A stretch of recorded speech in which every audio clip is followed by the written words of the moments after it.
Bom dia, hoje dia 5 de junho de 2020, estamos ao ar mais uma vez com o nosso programa trazendo as informações sobre o coronavírus. E olha, já estamos ao ar pelo Facebook da Unifimes, que é o Centro Universitário de Mineiros, e também pelo nosso canal no YouTube. Você entra no YouTube, digita Unifimes, já clica lá para se inscrever no nosso canal e ativa o sininho de notificação para ficar recebendo diariamente todos os nossos conteúdos. E olha, a gente também já está ao ar pelo Facebook dos nossos parceiros, tá? E lembrando, caso você tenha interesse em ser um de nossos parceiros, manda um WhatsApp para a gente pelo 64 99695 7612. Lembrando, 9695 7612. Lembrando, nós somos um programa sem fins lucrativos, com o intuito de levar a informação de qualidade até você. Então você manda lá um WhatsApp para a gente, que a gente vai fazer toda a orientação para você. Não tem custo nenhum. Você manda lá o WhatsApp que a gente vai te orientar certinho de como ser um de nossos parceiros, até para a sua logo da sua empresa ou do seu Facebook, tá passando aqui junto com a gente, tá ok? E lembrando, os nossos parceiros que estão conosco são o Mercadão da Eletrônica, o jornal O Positivo, Alto Taquari em Pauta, Rádio Cidade de Alto Araguaia, Prefeitura de Portelândia, Prefeitura de Santa Rita do Araguaia, Rádio Regional FM de Mineiros, a Rádio Eldorado também aqui de Mineiros, o curso de Engenharia Ambiental e Sanitária aqui da Unifimes, o jornal A Tribuna Piranhense, Rádio Satélite, a página do delegado Dr. Cleverson lá de Costa Rica, a revista Celebridade de Iturama, lá em Minas Gerais, a Rádio Educativa de Alcinópolis, a página de provedor de internet da Usina Net, lá de Costa Rica, a Ideias Produções de Rondonópolis, a Folha de Caiapônia, Prefeitura de Alcinópolis e também a Secretaria Municipal de Desenvolvimento de Alcinópolis. E a página Eu Conto Tudo, lá de Costa Rica, e o Observatório Covid da UFJ, Universidade Federal de Jataí. Bom, e hoje o nosso entrevistado, hoje é remotamente, mais uma vez, o nosso entrevistado ele é geógrafo, mestre em Geografia pela UFG, professor e coordenador do curso de Geografia da Universidade Estadual de Goiás, membro do Núcleo de Estudo, Pesquisa e Extensão para a Conservação das Águas. Ele também coordena e desenvolve pesquisas na área de variabilidade climática, El Niño e Laninha, clima urbano, clima rural e análise climática e morfométrica de bacias hidrográficas. O currículo dele é bem grande hoje. E o nosso entrevistado de hoje ele é o professor Washington Silva Alves. Bom dia, professor. Bom dia a todos vocês da Unifimes, na pessoa do professor Zaqueu. Quero cumprimentar a todos e agradecê-los aí pelo convite, em poder participar, em poder conversar um pouco, né, sobre essa temática que me foi apresentada, questões ambientais, em meio a essa situação, né, de pandemia que nós estamos vivendo no mundo como um todo hoje. Tá, ao nosso público. Oi? Falhou um pouquinho Tivemos aqui. um pequeno probleminha aqui de áudio. Professor, fique à vontade para você se apresentar para o nosso público. Certo. Então, você praticamente apresentou aí boa parte da minha vida acadêmica, né? Eu sou de Iporá, né? Eu trabalho aqui hoje na Universidade Estadual de Goiás, aqui da unidade de Iporá. Atualmente eu estou cursando um doutorado na UFJ, na Universidade Federal de Jataí, e eu trabalho especificamente com a parte de climatologia, né? Estudos climáticos, principalmente com variabilidade climática, com clima de cidades, e também outras questões ligadas à parte física que a geografia trabalha, né? Como a parte da hidrologia, a parte de estudos voltados específica a bacias hidrográficas. Eu também tenho uma simpatia muito grande com essas áreas e tenho sempre estudado junto com os meus amigos, colegas aqui de trabalho, né, e nós sempre temos desenvolvido pesquisas, trabalhos voltados nessas questões também, né, e dentro disso, como um todo, né, em volta, como um todo, trabalhando a questão ambiental em si, que também é parte do currículo da formação do geógrafo, principalmente nós que nos direcionamos aí um pouco mais para a dita geografia física, né? Então a gente acaba trabalhando com essas questões ambientais, talvez de modo mais um pouco diferente, né, dos nossos colegas que partem muitas vezes para a geografia humana, mas discutimos aí essa relação, né, sociedade e natureza que gera tantas controvérsias, que gera tantos problemas como a gente tem visto aí no mundo atual. Professor, recentemente a gente tem visto várias matérias, vários documentários também referentes ao meio ambiente. A pandemia tem alguma relação com os impactos antrópicos no meio ambiente recentemente? Olha, é uma questão interessante se pensar. Eu, no meu ponto de vista, eu acredito da seguinte forma: os impactos ambientais, né, eles existiam antes da pandemia. Se a gente olhar aí para toda a história aí dessas questões ambientais, principalmente quando elas vêm ao auge da discussão, principalmente aí na década de 60 para cá, né, que é onde inicia uma série de preocupações mundiais aí em relação às questões ambientais. E para isso a gente tem um autor, né, na geografia chamado Francisco Mendonça, que é professor hoje da Universidade Federal do Paraná, e ele tratou um panorama interessante sobre essas questões, sobre todos os movimentos que veio acontecendo justamente pós 1960 para cá, né, que vem tratando das questões ambientais, como a Eco 92, esse evento que ocorreu também no Rio aqui mais recente, os protocolos que foram sendo criados, né, protocolo de Kyoto, Estocolmo, que vem trazendo ao longo desse tempo, né, histórico, uma preocupação com as problemáticas ambientais no mundo, que é fruto dessa relação entre sociedade e natureza. A pandemia, de fato, ela nos pega de surpresa. Eu não acredito que ela tenha uma relação direta com os problemas, ou que ela tenha... não que ela não tenha vindo desse processo, né, de relação entre sociedade e natureza, que inclusive você tem até uma pergunta interessante sobre isso aqui. Mas eu digo assim, acho que não é por causa da pandemia que ocorreu o aumento de documentários, de reportagens que tratam da questão da problemática ambiental, né? Porque ela já estava em voga há um bom tempo. Basta lembrar agora, no início, no ano passado, né, o problema que foi a questão da Amazônia, o aumento do desmatamento que foi comprovado, né, pelas imagens de satélites. Está aí para quem quiser ver, né? Basta acessar e olhar as imagens que a gente pode perceber nitidamente o aumento da área de desmatamento em função de uma lógica capitalista de produção do espaço, né? Em função do quê? Em função do interesse de madeireiras, né, do interesse comercial que está por trás daquilo ali. Logo em seguida você tem o interesse do agronegócio, que se avança e se alastra aí para a região norte do Brasil.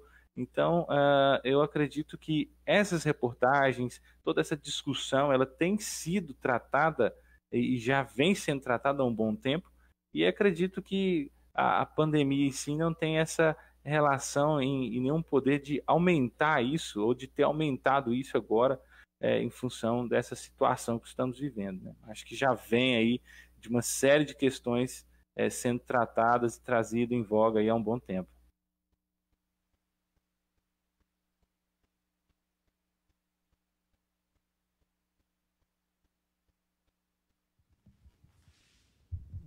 Professor, tivemos um pequeno problema aqui com o microfone, acho que acabou a bateria de um deles. Você acha que com a pandemia, o isolamento social, eles minimizaram de alguma forma os impactos dos seres humanos na natureza? Olha, eu acredito o seguinte, se minimizou, né? Eu creio que não. Sabe por quê? Talvez a gente vá olhar e falar assim, pô, mas se eu coloquei as pessoas, né, para ficar quieto em casa, se a gente for fazer um isolamento, diminuindo o fluxo de pessoas, automaticamente eu vou diminuir, por exemplo, a emissão de CO2 via queima de combustível fóssil, né? Porque eu diminuo a circulação de carros nas ruas. Tá, mas essa é uma das questões, né? Uma das, né? e outra série de problemas que nós temos, por exemplo, o desmatamento. Agora, recente, nós vimos aqui, qualquer pessoa pode procurar aí no próprio YouTube, diversos meios de comunicação mostrando a ampliação do desmatamento na Mata Atlântica, a ampliação do desmatamento na própria Amazônia, que citei anteriormente, né? Sem se falar do cerrado, que muitos esquecem, né? Cerrado que já foi cerrado. Tem uma brincadeira que a gente faz, né? O cerrado que foi cerrado literalmente, né?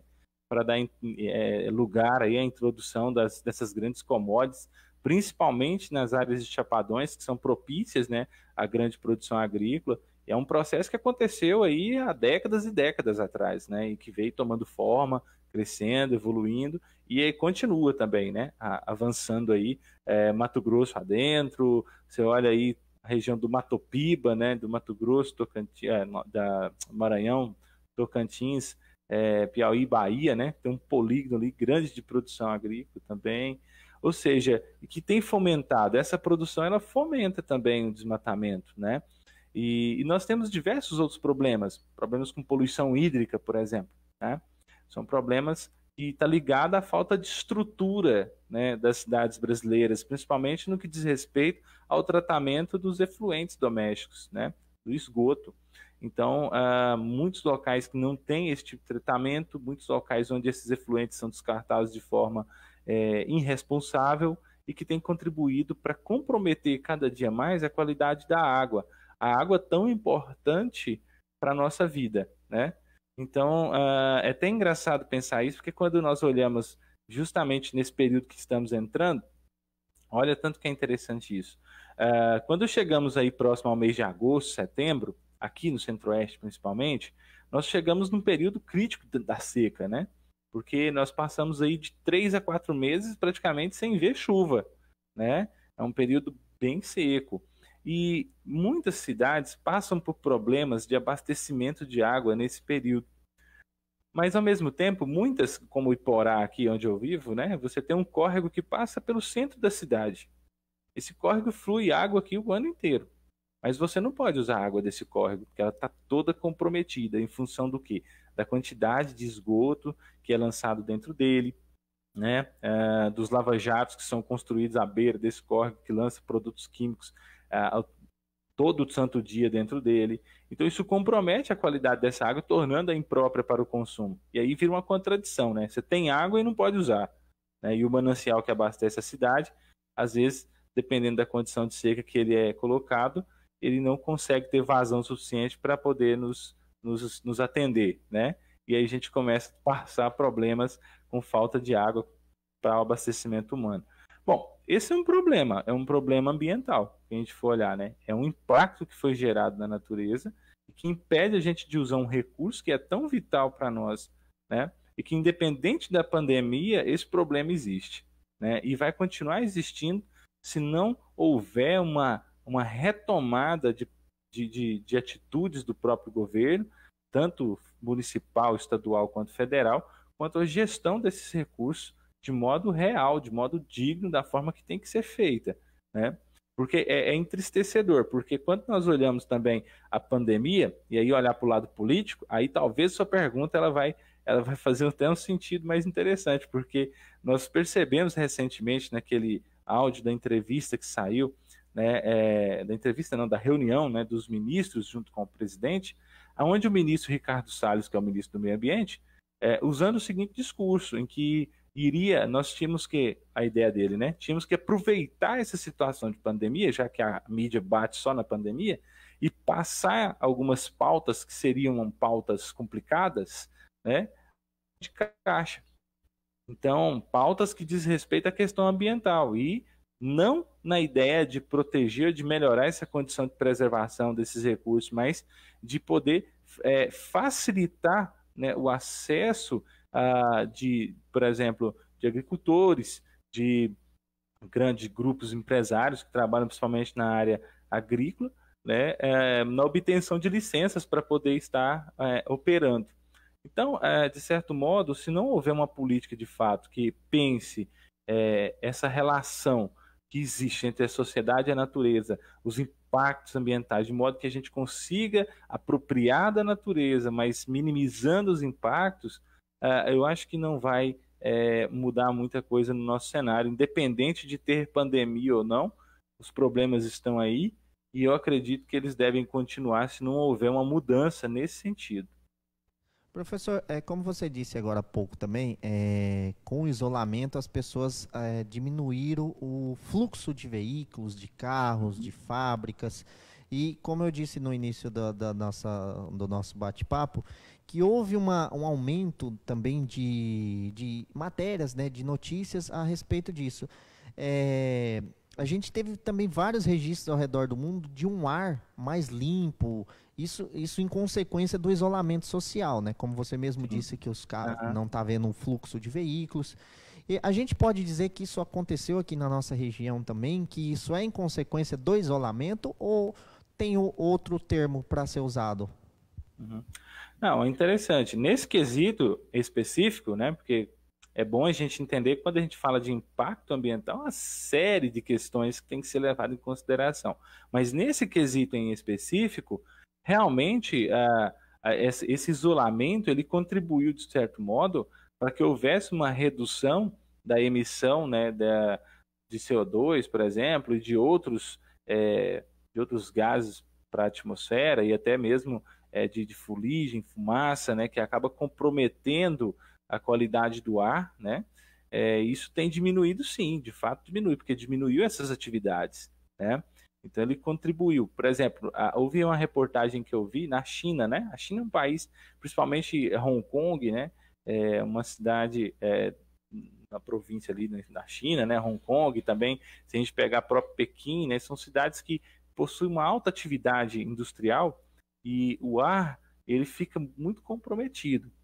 Pequim foi um caso interessante, que até quando houve as Olimpíadas em Pequim, houve diversas reportagens mostrando que o ar, né, na cidade, muitas pessoas usavam máscaras já ali, porque o ar era muito comprometido, a qualidade do ar, em função da queima dos combustíveis fósseis, das próprias indústrias, né, das chaminés que lançam material para a atmosfera, comprometendo a qualidade do ar.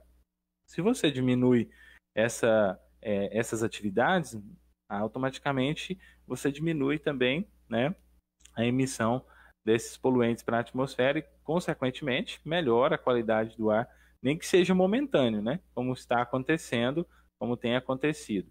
No entanto, a partir do momento em que houver a flexibilização e a retomada àquele modo de vida que estávamos acostumados a viver antes da pandemia, essas questões vão voltar à tona, né? Ou seja, tudo vai voltar no seu ritmo normal e aí volta naquilo que eu disse, né? Será que vai haver de fato uma preocupação, uma política que vai se preocupar em melhorar essas condições? Eu creio que não. Infelizmente, eu creio que não. Do modo que eu percebo como a própria sociedade se comporta, né? Eles estão preocupados em retomar as atividades para poder fazer o negócio girar novamente e o ciclo capitalista acontecer de modo como já acontecia anteriormente. Mas, de fato, né, esse ar mais limpo, ele é consequência desse isolamento, né, porque acaba diminuindo, de fato, essa emissão de poluentes para a atmosfera. Agora, trazendo para a nossa região, bom, a nossa região já tem um ar mais puro, né, se a gente pensar, e principalmente uma questão, se a gente for olhar, em termos de escala, né, quando eu falo de clima, quando eu vou trabalhar com a atmosfera, eu preciso trabalhar um conceito de escala climática nesse processo, né? Se eu trabalhar numa escala micro, né? Se eu trabalhar numa escala local, por exemplo, a atmosfera é a camada de ar que está aqui sobre uma cidade, por exemplo, e essa tem relação muito mais direta com a sociedade do que as camadas superiores, né? De fato, uma cidade maior, você tem um aumento de queimas de combustíveis fósseis, você tem aumento de emissão de poluentes, porque essas cidades geralmente vão ter indústrias, vão ter fábricas que vão emitir e podem gerar problemas quanto a isso.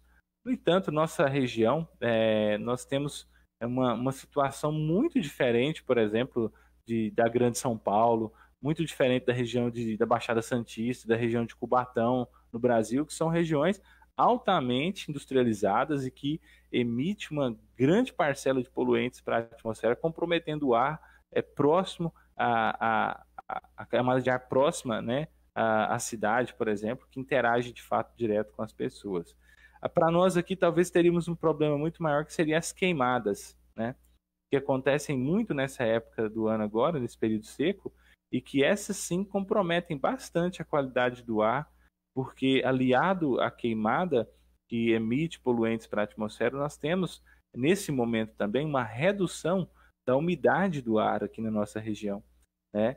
E aí nós temos automaticamente um agravamento de problemas respiratórios oriundos desses processos, da qualidade do ar e também da redução da umidade do ar, que favorece aí, né, o aumento de doenças respiratórias, principalmente em idoso e crianças, né, porque nessa época é comum, principalmente lá por mês de julho, agosto, nós termos aí nas nossas cidades, tanto que dessa região mais central do estado, onde está Iporá, do oeste goiano, quanto também do sudoeste, você encontrar umidade no período da tarde abaixo de 10% dentro das áreas urbanas. Então, isso traz mais problemas nesse sentido. A questão da qualidade do nosso ar, aqui da nossa região, ela está muito mais ligada a esses processos, da queda da umidade e do aumento de emissão de poluentes, mas principalmente via as queimadas, né? Mas não na questão da queima de combustível fóssil ou da emissão de poluentes por meio de indústrias, até porque é uma área ainda comparada com outras, né, muito pouco industrializadas. Professor, hoje se comemora o Dia Mundial do Meio Ambiente. Você acha que esse ano teremos algo a se comemorar no Brasil em meio à pandemia? Cara, é uma pergunta muito bacana essa. É tão complicada a nossa situação no Brasil hoje, eu vejo dessa maneira, que eu não sei o que a gente tem para comemorar de fato. Nós estamos passando por um momento muito turbulento na nossa sociedade, né? Se nós analisarmos aí, vamos perceber que estamos dentro de uma sociedade, não todos da sociedade, mas que há uma polarização por grupos, né, políticos, principalmente, uma polarização que infelizmente é fomentada pelo presidente da República, né, que, na minha opinião, deveria ter uma atitude diferente, deveria estar governando, né, deveria ter descido do palanque político, né, porque isso já passou, a eleição já passou, e deveria estar aí se preocupando em governar o país, em resolver problemas, independente de quem criou esses problemas, né? E aí eu não sei, a forma como o país está e da forma que estamos sendo conduzidos, eu não sei o que nós temos que comemorar. Principalmente trazendo em relação ao meio ambiente, quando eu citei aqui anteriormente aquela fala do ministro do Meio Ambiente, né? Aquilo ali revela a forma como o governo, na pessoa do ministro, né, ele encara as questões ambientais no país. Então, eu vejo que nós estamos num momento tão crítico que eu não sei o que comemorar, seja em outras áreas da sociedade e principalmente em relação ao meio ambiente. Acho que nós não temos nada a comemorar, infelizmente, né? Principalmente em relação à política pública ambiental do Brasil. Pelo que estamos percebendo, nós estamos vendo que a questão da preocupação em proteger, em recuperar, em fazer gestão dos recursos naturais está muito mais associada a uma ideia de criar condições para que as pessoas que precisam explorar esses recursos tenham mais facilidade para estar explorando e não precisam levar em consideração questões importantes relacionadas à importância desses recursos para a sociedade, né? De fato, talvez possa ser um pouco uma visão pessimista da minha parte, um pouco cética, né? Mas eu não vejo muito o que comemorar de fato, infelizmente, né? Infelizmente. Talvez se a gente olhar e pensar assim, às vezes pode falar, pô, mas está sendo um pouco radical, né, com essa fala. Mas se a gente for pensar por um outro lado, talvez até tenhamos algo a se comemorar. Talvez as iniciativas, as lutas, né, que têm sido realizadas pelas universidades, por institutos de pesquisas, por ONGs, que trabalham com a questão ambiental no Brasil e que têm lutado veementemente para que essa questão ganhe pauta e seja tratada de forma digna, né, da forma que tem que ser tratada, né? Então, essa talvez nós podemos colocar como fato o qual nós podemos comemorar, porque ainda há essa resistência, há esse incômodo, né, que talvez impeça que tenhamos uma política muito liberal nessa questão ambiental, mas que tenhamos ainda, né, uma pressão de parte da sociedade em que se preocupa com essas questões. Acho que isso é bom, acho que isso talvez seja o motivo, talvez o único motivo para a gente estar comemorando hoje em dia, principalmente em relação ao tema, a questão ambiental. Hoje acho que nada mais justo Dia Mundial do Meio Ambiente a gente trazer esse tema também, né? Professor, eu não poderia deixar de entrar num outro tema que a gente entra em todas as nossas entrevistas, a gente bate nessa tecla, a respeito das fake news. As fake news têm atrapalhado o seu trabalho, as pesquisas, o trabalho em si do meio ambiente? E qual que são essas fake news que chegam para você? Olha, de verdade, eu nunca vi, talvez, um momento em que temos tanta fake news. Esses dias eu conversando com um colega meu, eu falei para ele, né, amigo, professor aqui, as pessoas usam a rede social, foi uma maravilha a rede social, né, uma coisa muito boa, né, que permite a gente se comunicar, permite, igual vocês falaram aí no início, estar transmitindo um programa, né, alcançando aí um público, vamos dizer assim, que talvez nós nem imaginávamos, né, que conseguiríamos alcançar. E sendo bem usada, a rede social é uma maravilha. No entanto, ela tem se tornado um canal onde as pessoas têm se apropriado dela, né, para poder esparramar essas fake news, essas notícias falsas. E esparramar numa velocidade muito grande, né? E é interessante porque isso tem nos atrapalhado bastante, né? Eu, como geógrafo, de fato, nós temos atrapalhado, tem sido muito atrapalhados em função dessa situação que nós estamos vivendo, da confusão que tem sido criada em função das fake news. Veja só, eu estava dizendo que eu falei para esse colega meu o seguinte: as pessoas deveriam ser responsabilizadas pelo que postam nas redes sociais, né?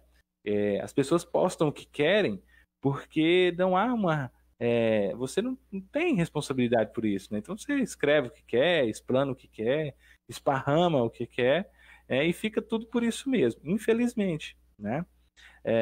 E isso tem refletido uma situação lastimável, né? Por exemplo, veja só, nós como geógrafos,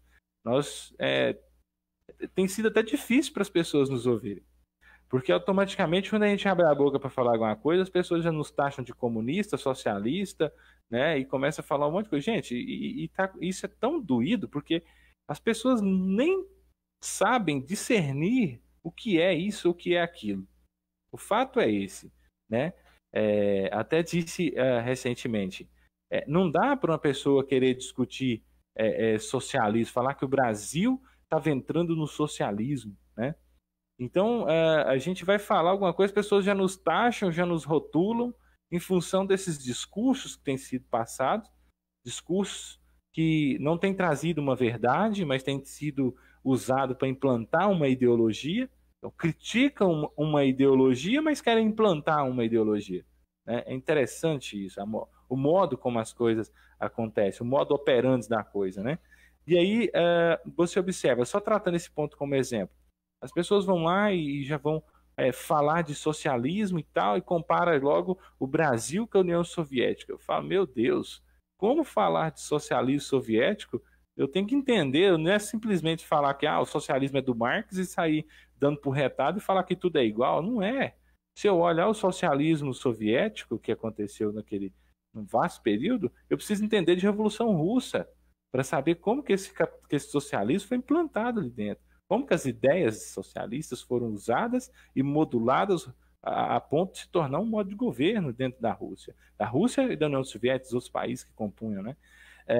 Se eu olhar para Cuba, é um outro tipo de socialismo, um socialismo ditatorial, de ditadura, porque ali você tem um ditador, um militarismo tomou conta.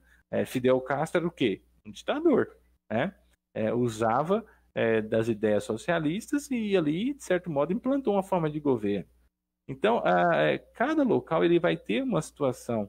E trazer isso aplicado ao Brasil é tão complicado porque o princípio do socialismo é o Estado ter o controle de tudo, né? Nós não vivíamos isso, né? Inclusive da terra, né? O Estado controlou a terra, o Estado era o dono da terra aqui? Nunca foi, né? Nunca foi. Então, independente se tivemos governos anteriores, né, que possivelmente como foi o PT, né, um partido que na sua filosofia aí trabalha com a ideia do socialismo em si, mas que na prática governou para todo mundo, né? Governou principalmente para grandes empresários, para banqueiros, né? Isso aí houve uma maravilha, né? Porque todo mundo ganhou dinheiro demais nesse momento, né? Mas enfim, essas fake news, infelizmente, atrapalham muito, né? Porque atrapalha o modo da gente atrapalha a gente alcançar outras pessoas, né? Atrapalha porque as pessoas acabam olhando para nós e nos desconsiderando, infelizmente, né? A gente abre a boca para falar, parece que as pessoas já rotulam, já automaticamente nos empurram para escanteio, né? Mas vem com argumentos muito fracos, chulos, que não existem e que não conseguem debater questões que são extremamente importantes. Na área ambiental, então, nem se fala, né? Uma série de questões que a gente pode estar citando. Muitas pessoas, por exemplo, vão tratar da questão da Amazônia, quando saiu toda aquela polêmica. Não está Professor, ouvindo? desculpa te Sim, interromper. pode falar. Infelizmente o nosso tempo está chegando ao fim já do nosso Sim, bate-papo. Está sim. muito bacana. Acho que se pudesse a gente ficaria horas debatendo esse assunto. Que Sim. tema a gente tem sem fim. Mas eu queria encerrar com uma pergunta com você. Tá. Qual a contribuição que a sociedade pode fazer para melhorar a preservação ambiental nesse momento? Qual? Pode repetir, por favor? Qual seria a contribuição que a sociedade poderia fazer para melhorar a preservação ambiental nesse momento de pandemia? Certo. Olha, se a gente pensar aqui, qual a melhor ação, né, se eu pensar na sociedade? Primeiro, antes, eu acho que a sociedade precisaria, né, ser educada mais nesse sentido ambiental, né? Receber um processo de educação ambiental. Acho que partiria inicialmente disso. Mas se nós, como um todo, né, nos preocuparmos mais com a preservação do meio natural, principalmente, vamos pegar um problema clássico, o lixo, por exemplo, né? Acredito que se cada cidadão ele tivesse mais consciência no sentido de separar o lixo em casa, de poder pegar aquilo que é reciclável e separar do que não é, do orgânico, isso já ajudaria um pouco, mas não só a ação da sociedade de modo isolado, mas precisa haver uma política pública também. Porque se nós tivermos uma política pública que fomenta, por exemplo, a reciclagem do lixo, esse exemplo que eu estou citando aqui, né, você vai poder pegar esse material, levar esse material para um lugar correto, para uma cooperativa, por exemplo, que poderá beneficiar esse material, poderá obter renda por meio desse material e minimizar o impacto ligado ao descarte disso de forma incorreta, né, no meio ambiente. Então, acho que é um processo que caberia à sociedade como um todo, de modo particular, em cada indivíduo, uma mudança na forma de viver, de agir em relação principalmente a questão do lixo, né, dos efluentes, por exemplo, que nós nos descartamos muitas das vezes de modo impensado, mas também teria que haver uma política pública. Então aí eu acho que há três coisas. Primeiro, a educação ambiental é o primeiro ponto, né? Tem que fortalecer esse ponto aí. A sociedade sendo educada, ela vai ter mais consciência, óbvio, dessa questão, mudando aí seus hábitos, né? relacionada a essa questão, por exemplo, que eu citei do lixo. E o outro ponto é a política pública, que ela tem que vir para poder fomentar essa questão, para criar uma condição para que isso se implante, para que seja gerido esses problemas. Penso dessa maneira. Professor, mais uma vez, obrigado pela sua participação. Nosso bate-papo está muito bacana, mas infelizmente chegamos ao fim do nosso programa de hoje. E o espaço está aberto para você deixar suas considerações finais.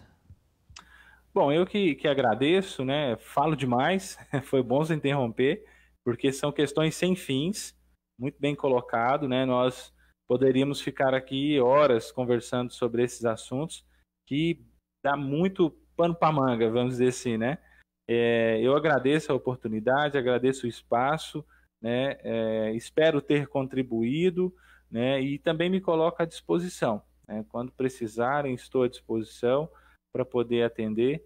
E esse é um papel também, o qual eu tenho que fazer enquanto professor, enquanto funcionário do Estado, enquanto pessoa também. Entendo isso, tenho compreensão disso.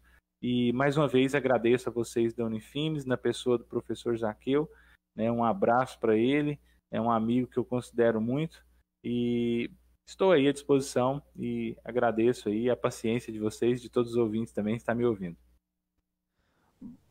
Bom, muito obrigado mais uma vez, professor. Chegamos ao fim do nosso programa, da nossa semana também.